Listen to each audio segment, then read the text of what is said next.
Picture this, it's October 1967, and British Motor Corporation executives are celebrating. They've just merged with Jaguar to form British Motor Holdings, controlling nearly 40% of the British market. Their Austin 1100 is the best-selling car in Britain. They're convinced they've got the small car market sewn up tight. The boardroom champagne is flowing, and why wouldn't it be? They've got Sir Alex Issigonis, the man who created the Mini, arguably the most influential car design of the entire decade. Meanwhile, in a design studio in Dunton, Essex, Ford's engineers are putting the finishing touches on a car that will change everything. They don't know it yet, but they're about to hand BMC the biggest defeat in British automotive history. Not a quick knockout, but a slow, grinding demolition that would reshape the entire British motor industry. Britain in 1968 was a nation caught between its glorious past and an uncertain future. Harold Wilson's Labour government was wrestling with economic turbulence that seemed to arrive in waves. The pound had been devalued just months earlier, in November 1967, from $2.80 to $2.40, a humiliating admission that Britain's economic might was fading. British industry was fighting desperately to stay competitive against increasingly sophisticated German and Japanese imports that were arriving on these shores with alarming quality and efficiency. The motor industry wasn't just another sector, it was the backbone of British manufacturing. It employed over 500,000 people directly, with millions more depending on it indirectly through suppliers, dealers, and service networks. Towns like Cowley, Longbridge, and Dagenham were built around car factories. This wasn't just about cars, this was about Britain's industrial future, about whether British engineering could compete in the modern world. The small family car segment was the crucial battlefield. This wasn't the glamorous world of sports cars or luxury saloons. This was where ordinary families made their choices, where volume sales generated the profits that funded everything else. Whoever dominated this sector didn't just control the British market, they controlled the industry's future.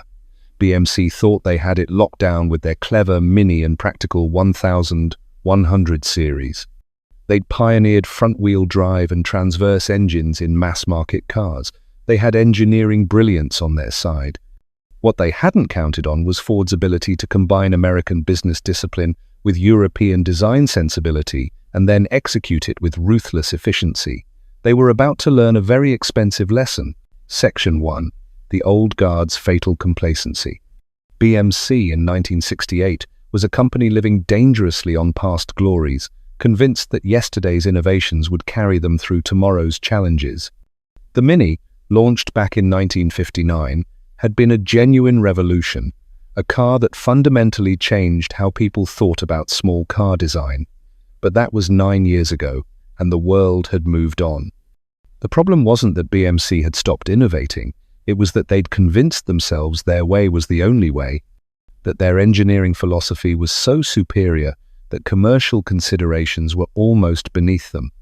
Sir Alex Issigonis believed passionately, almost religiously, in engineering purity over market research. He famously dismissed market research as something that tells you what people want today, not what they'll want tomorrow. He'd say that customers didn't know what they wanted until you showed them. It was a philosophy that had worked brilliantly with the Mini, which customers certainly hadn't been asking for before it appeared. But it had also created a dangerous culture where BMC designed cars for engineers to admire, not for customers to buy and enjoy. The numbers tell a devastating story that BMC's management seemed determined to ignore. Despite the Mini's enormous cultural impact, its racing success, its status as a 60s icon, BMC was losing money on every single one they built. They'd priced it at £537 when it launched in 1959 and barely raised the price for years, even as production costs climbed steadily. Component costs increased, labor costs rose, but BMC kept the price artificially low, convinced that volume would eventually deliver profit.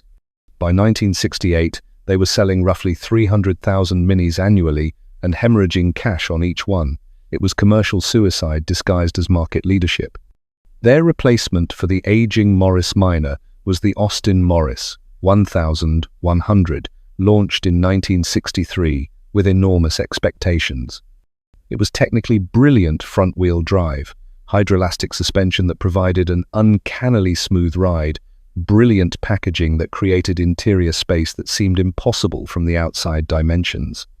Motor Magazine called it the most significant family car of the decade, and they were absolutely right about the significance.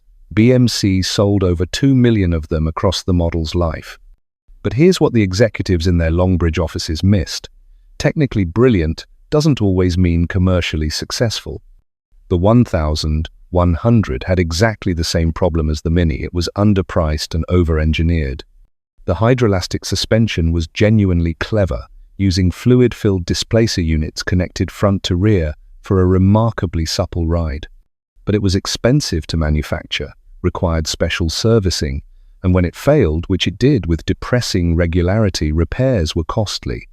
BMC was so focused on technical sophistication, on winning the engineering argument, that they forgot to ask whether customers actually wanted hydroelastic suspension, or whether they'd prefer a lower price and simpler mechanics that any local garage could fix. The company's production methods were equally problematic. BMC operated multiple assembly plants, Longbridge, Cowley, and others, each with different working practices, different union agreements, different quality standards.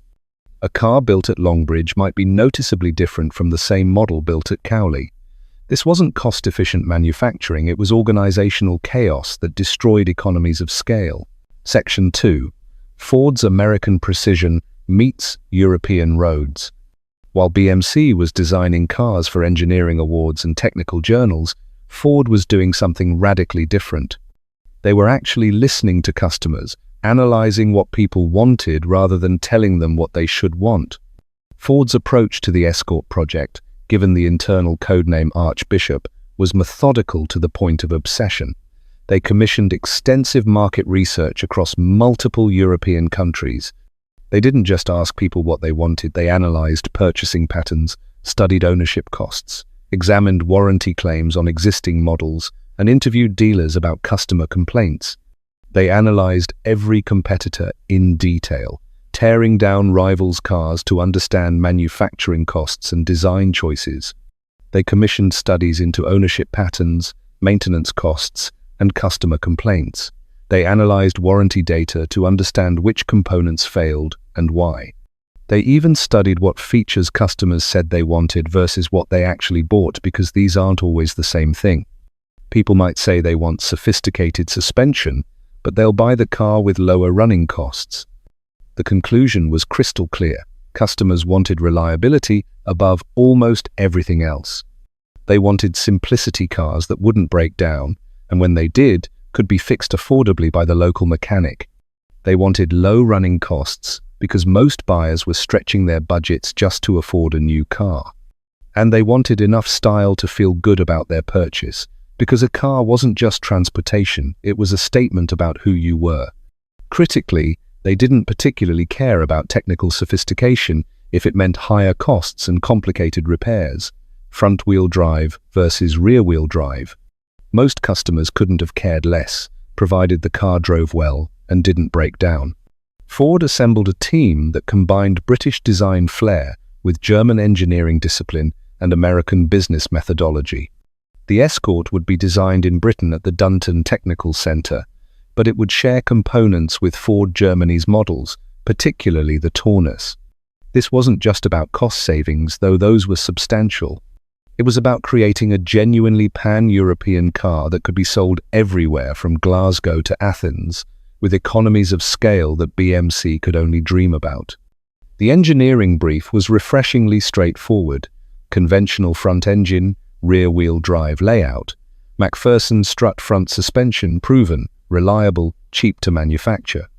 Live rear axle with leaf springs, simple, durable, easy to maintain, nothing fancy, nothing complicated, nothing that would require specialized tools or training to service. Everything designed for easy maintenance and low-cost repairs. The kind of car that a competent home mechanic could work on in their garage on a Saturday afternoon. But here's where Ford showed their real genius. Just because the engineering was conventional didn't mean the execution had to be boring or the car uninspiring. They hired Roy Haynes, who'd styled the beautiful Cortina Mark II, to give the Escort contemporary looks that would appeal to younger buyers. The result was a car that looked modern and fresh without being gimmicky, sporting without being impractical, stylish without being expensive to build. The body design was clever, simple pressings that minimized tooling costs but arranged in a way that created visual interest. The front end had a purposeful, aggressive look with its prominent grille. The proportions were balanced and pleasing. It looked like a car that cost more than it did exactly what Ford wanted. Section 3. The launch that changed everything. The Ford Escort Mk1 was unveiled to the press in January 1968, with public sales beginning shortly after. The timing was perfect, almost suspiciously so. BMC was distracted by merger discussions, their model range was aging, and customers were ready for something new. Ford offered the Escort in a dizzying array of variants from day one, demonstrating the kind of market understanding that BMC lacked. There was the basic two-door in standard or deluxe trim for budget buyers, a four-door saloon for families, and crucially an estate car for those who needed load capacity. BMC had no estate version of the 1100, leaving that profitable market segment wide open. Engines ranged from a modest 1098cc unit, producing just 40 horsepower for economical motoring, up through a 1298cc version with 54 horsepower for the GT model, and, for those who wanted real performance, a sporty 1298cc twin-cam engine in the twin-cam model that produced 109 horsepower. This was proper performance. The twin-cam could reach 60 miles per hour in around 9 seconds, making it quicker than many sports cars of the era. The base price? £634 for the two-door standard model. That was competitive with BMC's offerings, positioned right in the sweet spot of the market. But here's what really mattered. Ford's car looked newer, drove better, was easier to service, and came with a dealer network that was generally more professional and customer-focused than BMC's fragmented dealer body. The press response was enthusiastic, bordering on euphoric. Autocar tested a 1298cc GT model in March 1968 and praised its excellent performance, good handling, and remarkable value for money. They noted that it felt like a much more expensive car to drive.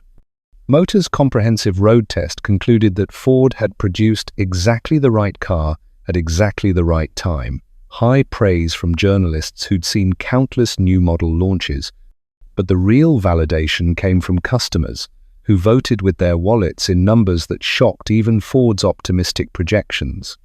Ford had projected annual sales of around 80,000 units, ambitious but achievable. In the first full year of production, 1968, they built over 100,000 Escorts. By 1969, they were producing nearly 200,000 annually. The Escort had become Britain's best-selling car, a position it would hold year after year. Section 4. BMC's slow-motion collapse. BMC's response to the Escort was, charitably speaking, confused and inadequate. They had no direct competitor ready to launch. The Mini was too small, too expensive to build, and too compromised as a family car, brilliant as a second car or for urban use, but not what most families wanted as their primary vehicle. The 1100 was technically more advanced in some ways, but looked increasingly dated next to the Escort's crisp, modern styling, and they had nothing in development that could respond quickly. Worse still, BMC's financial position was deteriorating rapidly, and the 1968 merger that created British Leyland was supposed to solve their mounting problems. Instead, it created a bureaucratic nightmare that made decisive action nearly impossible. British Leyland now had too many brands: Austin, Morris, MG, Riley, Wolseley, Vanden Plas, all competing for the same customers. Too many models with too much overlap. Too many factories, each with different working practices and union agreements. Too many competing internal empires where managers fought each other instead of Ford. The numbers became absolutely brutal. In 1968, Ford UK made a profit of approximately £33 million on revenues that reflected their efficient operations. BMC, despite actually having higher sales volumes across their entire range, made just £8 million profit, a quarter of Ford's figure. By 1970, as the Escort completely dominated the market, British Leyland's car division was actually losing money, burning through cash at an alarming rate. The contrast in corporate culture was striking to anyone who paid attention. Ford ran like a well-oiled machine. Decisions were made quickly at Worley headquarters, communicated clearly, and implemented efficiently across the organization. When the Escort needed updates or improvements, Ford acted with speed. The Mk1 went through continuous improvement throughout its production life. Better trim materials, more efficient engines, improved build quality, rust-proofing enhancements. Each year's model was measurably better than the last. British Leyland, meanwhile, was paralyzed by internal politics and management infighting. The company operated 7 major assembly plants, each with its own management structure, union agreements, and working practices. Getting them to cooperate on anything was nearly impossible. Quality control was wildly inconsistent. A car built on a Monday might be excellent, while the same model built on a Friday could be a disaster. Labor relations were poisonous, with strikes and work to rule actions happening with depressing regularity. Section 5. The Performance Revolution. Ford understood something fundamental that BMC either didn't grasp or couldn't execute on. Motorsport success sells cars to regular customers who'll never race, never even drive quickly, but who like the association with winning. The Escort twin cam, launched alongside the standard models in January 1968, was a genuine performance machine, not a half-hearted effort. It used the Lotus-developed twin-cam version of Ford's Kent engine, producing 109 horsepower from just 1,558 cc. With a curb weight of only 1,693 pounds, it could reach 60 miles per hour in under 9 seconds, seriously quick for 1,968, competitive with dedicated sports cars, costing significantly more. But Ford didn't stop there with a single performance model. They developed the Escort for rallying with serious commitment and proper investment. Roger Clark's victory in the 1968 Circuit of Ireland Rally, achieved just months after the car's launch, was followed by a string of international successes that built the Escort's reputation. The Escort won the London to Mexico World Cup Rally in 1970, a brutal 19,000-mile event that destroyed most competitors. This victory prompted Ford to create the Mexico road car, 1,598 cc engine, 100 horsepower, available to anyone with 793 pounds and a desire for excitement. Then came the legendary RS 1600 in 1970, a homologation special with a Cosworth BDA engine producing 120 horsepower. These weren't trailer queens or promotional vehicles. You could genuinely buy one, drive it to work all week, then win a rally at the weekend. Ford built enough to meet homologation requirements and sold them to customers who could afford the premium. BMC had the Mini Cooper, which was absolutely brilliant in competition. It won the Monte Carlo Rally 3 times. But they'd positioned it as a small car that happened to be quick, a giant killer that succeeded through clever engineering. Ford positioned the Escort as a winner that you could afford, a proper performance car that was within reach of ordinary enthusiasts. It's a subtle distinction in marketing, but it mattered enormously to buyers and shaped perceptions for years. The racing success fed directly into showroom sales. Customers who had no intention of rallying bought Mexico's and RS 1600S because they wanted to own a piece of that success. And even those who bought basic 1,100cc models felt good knowing their car shared DNA with rally winners. Section 6. The Empire Strikes Out. By 1970, the writing wasn't just on the wall, it was illuminated in neon. The Escort had become Britain's best-selling car, with production exceeding 300,000 units annually. Ford's market share was climbing steadily while British Leyland's eroded with each passing month. The shift in power was becoming irreversible. BMC's belated response was the Austin Maxi, launched in April 1969 with considerable fanfare. It should have been their escort fighter, their return to form. Instead, it became an automotive case study in how not to develop a car, a textbook example of good intentions destroyed by poor execution. The Maxi had a 5-speed gearbox, a genuine innovation for a family car in 1969, something that should have been a major selling point. But the shift quality was atrocious, with a cable-operated mechanism that felt vague and imprecise. It had hatchback practicality years before the Golf made hatchbacks fashionable, but the styling was awkward and ungainly, like the design team couldn't quite decide what they were creating. It was supposed to use Issigonis's brilliant new E-Series engine, but development problems meant early cars got a detuned version of the old 1100 engine that disappointed with its lackluster performance. The Maxi sold reasonably well initially, moving about 50,000 units in its first year, respectable numbers that would have been celebrated at most manufacturers. But it never captured the public imagination like the Escort had. It never generated the enthusiasm, the desire, the emotional connection. It certainly never made money like the Escort, which was printing cash for Ford with every unit sold.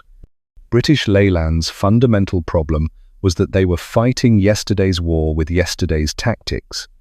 They were still convinced that technical innovation would win customers, that engineering excellence would triumph over commercial reality. Ford had learned partly from American market experience that commercial success came from giving customers what they actually wanted: reliability, low running costs, good dealer networks, and just enough style and performance to make ownership pleasurable rather than purely practical. The Escort delivered all of this in a package that made sense. You could get parts anywhere, any Ford dealer, most accessory shops, even many general garages stocked common Escort parts. Any competent mechanic could work on it without specialized training or tools. It didn't break down often, and when it did, repairs were affordable. It looked good sitting in your driveway, which mattered more to people than engineers typically acknowledged. And if you wanted excitement, the Mexico or RS models offered genuine performance without requiring a sports car budget. Section 7. The long-term devastation. The Escort's dominance didn't just hurt BMC in the short term, it fundamentally changed the British motor industry's power structure for decades to come, creating a shift that proved irreversible. Ford produced over 2 million Mk1 Escorts between 1968 and 1975. That's not just 2 million cars, that's 2 million chances to build customer loyalty. 2 million families who learned that Ford made good cars that served them well. 2 million future buyers who'd consider Ford first when replacement time came, and who'd recommend Ford to friends and family. British Leyland, meanwhile, lurched from crisis to crisis like a drunk stumbling home. Quality problems multiplied, strikes became more frequent and more damaging. The company's reputation suffered with each publicized failure, each recalled model, each production stoppage. By 1975, just 7 years after the Escort's launch, British Leyland required a government bailout to survive. The company that had once controlled 40% of the British market, that had seemed unassailable just years earlier, was effectively nationalized, a humiliating admission of failure. The ripple effects were enormous and long-lasting. Ford's success attracted investment and talent. Bright engineers and designers wanted to work for winners. British Leyland's struggles meant constant restructuring, strikes that made headlines, and declining morale that affected everything from design to quality control. Quality suffered as experienced workers left and training programs were cut. Reliability suffered as cost-cutting compromised component quality. Reputation suffered as problems compounded. Current classic car values tell the story with brutal clarity. A good Ford Escort Mk1 Mexico today commands between £20,000 and £30,000 in the UK market. An RS 1600 in decent condition can fetch £60,000 or more, with exceptional examples reaching even higher. Meanwhile, comparable BMC products from the same era, an Austin 1300 GT, for instance, might fetch £5,000 if you're lucky, and it's in excellent condition. A standard 1100 or 1300 saloon might bring £2,000 to £3,000. This isn't just nostalgia or collector fashion trends. It reflects which cars people actually want to own and drive today, which cars have earned lasting respect. The Escort was built better, designed better, and served its owners better for decades. The market remembers, and values reflect that memory. The destruction of BMC by the Ford Escort wasn't really about one car beating another in a simple sales contest. It was about two completely different philosophies of car manufacturing colliding head-on and the market delivering its verdict with devastating finality. BMC believed in engineering excellence above all else. They thought if they built technically superior cars, commercial success would naturally follow. They were half right. They did build technically interesting, sometimes brilliant cars. The Mini's packaging was genius. The 1100's ride quality was remarkable. But technical sophistication without commercial discipline, without understanding what customers actually wanted and would pay for, is just expensive failure dressed up in clever engineering. Ford believed in giving customers what they wanted at a price they could afford, then executing brilliantly on that simple but powerful premise. The Escort wasn't the most innovative car of 1968 that honor probably belonged to some BMC product. It wasn't the most technically advanced front-wheel drive, was cleverer than rear-wheel drive in many ways. But it was exactly what customers needed, built to a quality standard they could trust, sold at a price they could afford, supported by dealers who generally treated them well. The tragedy, and it is a genuine tragedy for British industry, is that British Leyland had all the ingredients for success. They had the talent, the engineering brilliance, the facilities, the heritage, the brand recognition. What they lacked was the focus and discipline to execute, the management skill to organize their resources effectively, and the humility to listen to what customers actually wanted, rather than telling them what they should want. By the time British Leyland's management figured this out, it was far too late. Ford had won not just the battle for 1968, but the war for the next generation of British car buyers. Those Escort owners became Cortina owners, then Granada owners, then Sierra owners. British Leyland never recovered that lost ground. If you lived through this era, if you remember when these cars were new and these battles were being fought in showrooms across Britain, share your experiences in the comments below.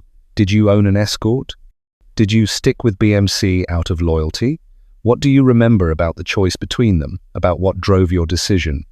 And if you've enjoyed this deep dive into automotive history, this exploration of how business decisions and corporate culture can shape an entire industry, please subscribe and hit the notification bell. There are many more stories from this golden era of motoring to explore, stories of triumph and tragedy, innovation and failure. Thank you for watching, and remember, the cars we loved, the cars we drove, they tell the story of who we were.